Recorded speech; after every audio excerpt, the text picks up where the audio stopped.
vaqueiro, Dr. Gustavo Johnny. Vamos aí, vaqueiro, vamos trazer essa matéria aí pra gente, falando sobre anemia infecciosa, que é muito importante todos estarem cientes do controle dessa doença. Vamos lá, doutor.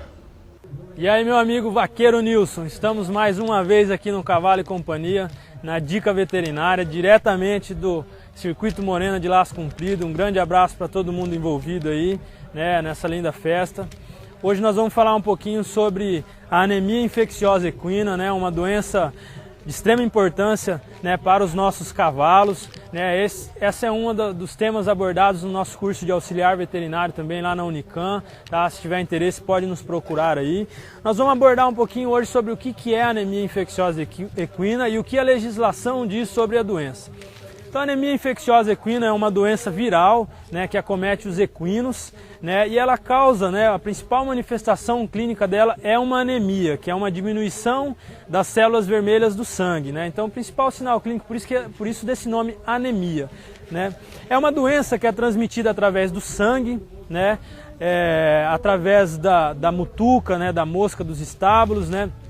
Transmite, pica um animal que é positivo ali, que tem o vírus na corrente sanguínea, né, e ela vai picar um outro animal ali que não tem a doença, ele transmite através disso daí.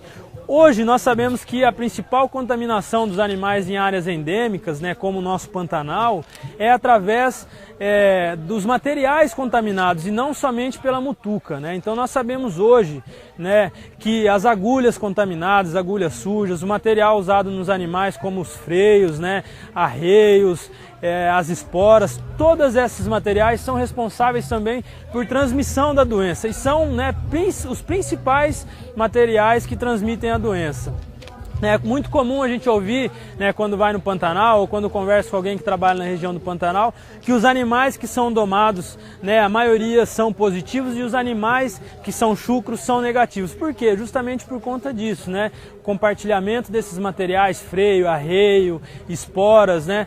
Às vezes a gente vai fazer uma medicação, utiliza uma seringa suja ali nesse animal, né, e transmite a doença. Então a principal fonte de contaminação da anemia infecciosa é o sangue, tá? E é uma doença que é de notificação obrigatória, né, pelo Estado, né? Uma doença que exige um exame negativo para que o animal, né, participe de aglomerações como cavalgadas, festas de laço, tambor. Todo evento equestre o animal precisa ter, além dos outros documentos como morma, atestado sanitário, ele precisa ter o exame de anemia, né, em dia e com resultado negativo, né? E a instrução normativa número 45 de junho de 2004, né, ela estabelece algumas normas com relação à prevenção e ao controle da anemia infecciosa equina. E a primeira dessas normas é que o médico veterinário, único e exclusivamente profissional responsável pela coleta do sangue e pela confecção da resenha desses animais. Então todos os animais são identificados com uma resenha, tá? Nessa resenha nós colocamos todas as marcas, os sinais que esse animal possa ter, a pelagem, a idade, se é um macho, se é uma fêmea, de maneira, né, que nós conseguimos identificar esse animal ao olhar essa resenha. Então o primeiro passo é isso daí, a gente precisa coletar o sangue desse animal para um médico veterinário, fazer a resenha. O médico veterinário é o responsável legal pelas informações e responde por essas informações, tá? Só para vocês terem ideia como é muito séria essa relação entre o veterinário e o animal e o proprietário, né? De posse dos exames, esses exames são encaminhados, né, essas amostras são encaminhadas para o laboratório, né? O exame realizado é um exame chamado imunodifusão em gel de agar, tá? É um exame que detecta anticorpos, né, contra o vírus da anemia infecciosa equina. No caso dos animais serem negativos, né, esse exame ele demora 48 horas para ficar pronto, a partir do momento que dá a entrada no laboratório, tá? No caso de animal negativo, esse exame é encaminhado para o veterinário ou para o proprietário do animal, esse animal está liberado, né, para participar de eventos, né? No caso de animal positivo, o laboratório obrigatoriamente precisa comunicar, né, o órgão de defesa sanitária, né, no nosso caso aqui o Ministério da Agricultura, que comunica o IAGRO, e o IAGRO vai fazer a busca, a procura desse animal, né, para que esse animal seja eutanasiado.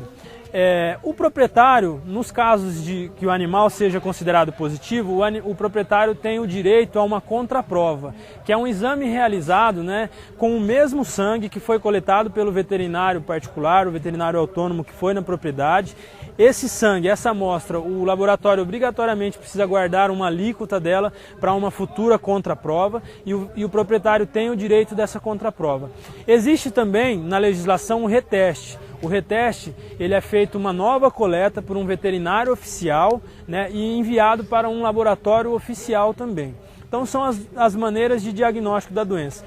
Em sendo considerado um animal positivo, esse animal tem 30 dias para ser eutanasiado, né, pelo órgão de defesa sanitária, no nosso caso o IAGRO. O IAGRO lavra, né, um termo de eutanásia, né, de ciência de eutanásia, que precisa ser assinado pelo proprietário, pelo veterinário oficial do IAGRO e por mais uma testemunha. Esse animal vai ser eutanasiado como medida de controle e segurança, porque essa doença é uma doença que dissemina muito fácil. Né? A propriedade ela é interditada, né? Todos os animais que estão presentes nessa propriedade é feita a coleta de sangue por um veterinário oficial. Esses animais serão testados para a doença em um laboratório, né, credenciado pelo Ministério da Agricultura. Essa propriedade ela só será liberada após 2 exames consecutivos negativos, tá? No prazo de 30 e 60 dias. Então hoje a nossa legislação prevê isso nos casos de anemia, né, controle de anemia infecciosa equina, né? Se você tiver alguma dúvida, pode procurar um veterinário que trabalhe, né, na área, que vai sanar todas as suas dúvidas, mas é isso que acontece no dia a dia, é isso que a legislação diz. Espero que tenha tirado as dúvidas de vocês, tá? Um grande abraço para todo mundo aí, nossos amigos do Cavalo e Companhia. Até o próximo. É isso aí, doutor Gustavo. Vamos ver o que você vai trazer para a gente no próximo programa. Muito interessante essas matérias que o Gustavo está trazendo para a gente. Olha, um grande abraço, hein, Gustavo? Estamos contando com você. Voltamos. Tá esperando, né? É a Galope.